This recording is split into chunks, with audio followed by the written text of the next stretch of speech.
Well, I think if we take the year in sequence, the first achievement undoubtedly has been the success of the operation in Côte d'Ivoire, you know, in actually making it so that the result of the presidential election in November 2010, which had been trampled by politicians,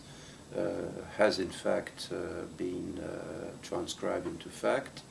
and that after several months of a very, very difficult situation, the rule of law and the principles of democracy were actually eventually fully implemented. And I take even more heart from the events of the last week, where we saw the legislative elections in Côte d'Ivoire, which confirmed that yes, Côte d'Ivoire is back on the road to democracy, and those elections went well, without almost any violence, and I think this is a very positive achievement. Other challenges this year had to do with other election rendezvous, you know. Some went rather well. I'm thinking, for instance, of Liberia a month and a half ago. Some are more complicated, although it's too early to pass a final judgment. I'm thinking of Democratic Congo in the last 10 days. But I mean, these are important events, and it is fitting that the United Nations should play all the role they have to play in various capacities, either as a provider of advice, a provider of logistics, provider, in the case of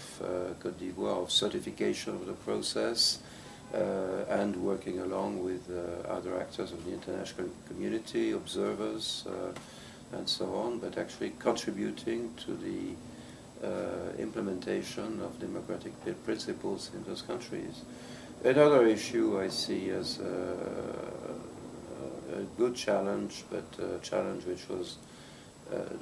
well taken into account, was the Sudan, you know, the birth of the 193rd state in the world, which is being accompanied by a new mission,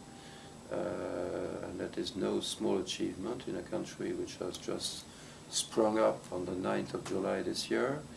and we have, it is our mission to accompany them along their path to state building and to development. That, I think, is quite impressive, as was impressive the very fast deployment of the United Nations in Abyei, you know, this area which is contested between both Sudans. After a bout of terrible violence in May, the mission was actually created and deployed, I think, remarkably quickly, although in very difficult circumstances, I mean, materially, but I was very impressed to see what they had already achieved in such a short time. So these are only examples, but I think they say a lot, again, about the quality of our engagement.